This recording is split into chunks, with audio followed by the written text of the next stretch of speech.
Hello everyone, good morning. पिछले कुछ दिनों से मेरी तबीयत सही नहीं चल रही थी, जिसकी वजह से मेरी पढ़ाई काफ़ी डिस्टर्ब हो रही थी। इसीलिए ये वीडियो मैं काफ़ी दिनों बाद बना रहा हूँ। हाल ही के दिनों में मुझे बैक में दिक्कत आ रही है और मेरा लोअर बैक काफ़ी दर्द में है। और जो पुरानी प्रॉब्लम्स थी मेरी हेल्थ की, उनके साथ साथ एक नई प्रॉब्लम भी आ गई है और वो है lower back pain. Back pain की वजह से मैं मॉर्निंग में तो पढ़ पा रहा था, लेकिन इवनिंग के टाइम में मुझे पढ़ने में बहुत दिक्कत हो रही थी। और वो पीठ इतना दर्द हो रहा था कि मैं बैठ ही नहीं पा रहा था, जिसकी वजह से मैं बेड रेस्ट पे ही था। और शाम के वक्त मेरी पढ़ाई ज़ीरो हो रही थी। मॉर्निंग में मैं टेक्निकल के लेक्चर्स अपनी कवर कर पा रहा था, लेकिन इवनिंग में मैं कुछ न मैथ पढ़ पा रहा था, न मैं रीजनिंग पढ़ पा रहा था, ना मैं जनरल साइंस या जीके पढ़ पा रहा था। कुछ भी नहीं हुआ। इन 15-20 दिनों में मेरी पढ़ाई एकदम डिस्टर्ब रही। लेकिन अच्छी बात ये रही कि मैं थ्योरी ऑफ मशीन को कंप्लीट कर चुका हूँ और मैं अगला सब्जेक्ट जो है इंडस्ट्रियल इंजीनियरिंग उसको मैं स्टार्ट किया हूँ। और उसमें भी मैंने कम से कम 4 क्लासेस कंप्लीट कर लिए हैं। अभी मैं असाइनमेंट एंड सीक्वेंसिंग पे हूँ और अब ये भी कंप्लीट हो जाएगा तो अच्छा रहेगा।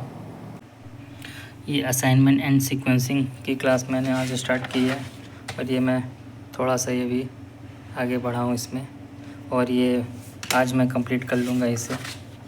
हेल्थ प्रॉब्लम्स मेरी लाइफ के सबसे बड़े सेटबैक्स हैं। सबसे ज़्यादा टाइम वेस्ट मेरा हेल्थ की वजह से हुआ है। लगभग मेरी लाइफ के 5 साल, जो प्रीसियस 5 साल है, पिछले 5 साल वो ख़राब हुए हैं। पिछले 5 साल जो मेरा टाइम ख़राब हुआ और सिर्फ बैड हेल्थ की वजह से हुआ, जिसमें हाइपोथायराइडिज़म, फिर सीलिएक जो बचपन से मुझे था लेकिन अब जाके डायग्नोज़ हुआ है। तो ये सारी प्रॉब्लम्स थी मुझे, और जिसकी वजह से मैं बहुत टाइम ख़राब किया हूँ। ख़राब होते ही गया है, क्योंकि आप तब तक अच्छा नहीं पढ़ पाएंगे जब तक आप मेंटली फ़िट ना हो, फिज़िकली फ़िट ना हो। और अगर आप चाहते हैं कि आपका ब्रेन अच्छे से फंक्शन करे, आपको अच्छे से याद हो, तो आपका पेट अच्छा होना चाहिए। अगर आपका पेट अनहेल्दी है और हमेशा गैस, ब्लोटिंग और स्टमक क्रैम्प्स हो रहे हैं, तो आपकी पढ़ाई बिल्कुल नहीं हो पाएगी। मैं बता रहा हूँ, बिल्कुल नहीं हो पाएगी। आप कितनी भी कोशिश कर लीजिए याद करने की, कितनी भी मेहनती इंसान हैं आप, लेकिन आपको कुछ भी याद नहीं होगा। वो जब एग्ज़ाम सिचुएशन आएगा आप भूल जाएंगे, क्योंकि आपका पेट ही सही नहीं है। एक और अपडेट देना था, जो लोअर पीसीएस की वैकेंसी आई हुई थी, जिसमें इन्होंने एक दिन पहले उसका कट ऑफ जारी किया है।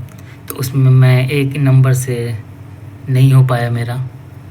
तो अब इसको अच्छा कहूँगा या बुरा कहूँगा मुझे नहीं पता, लेकिन अगर हो जाता तो मुझे एक और एग्ज़ाम की तैयारी करनी पड़ती साथ साथ में, जो मेरी प्रिपरेशन को काफ़ी डिस्टर्ब कर सकता था।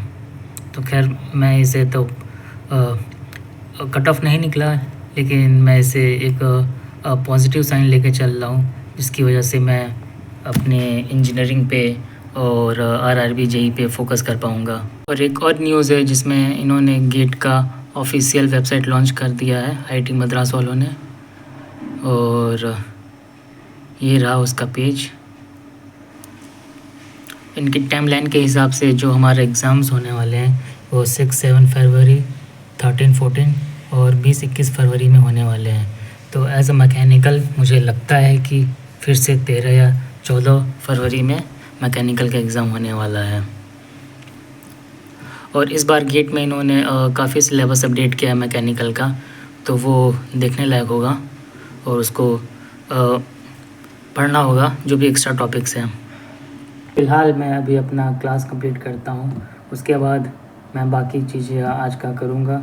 और मैं आज प्लान बनाने वाला हूँ कि मैं कैसे आरआरबी जेईई को भी टारगेट करके चलूँ, और गेट और इंजीनियरिंग सर्विसेज को भी कैसे मैं टैकल करूँगा। तो उसका एक स्ट्रक्चर्ड प्लान होना चाहिए, जिसकी वजह से मैं कैसे कर पाऊँगा, ताकि मेरी प्रिपरेशन ईज़ी रहे और मैं 2 एग्ज़ाम्स के बीच में फंसूँ ना।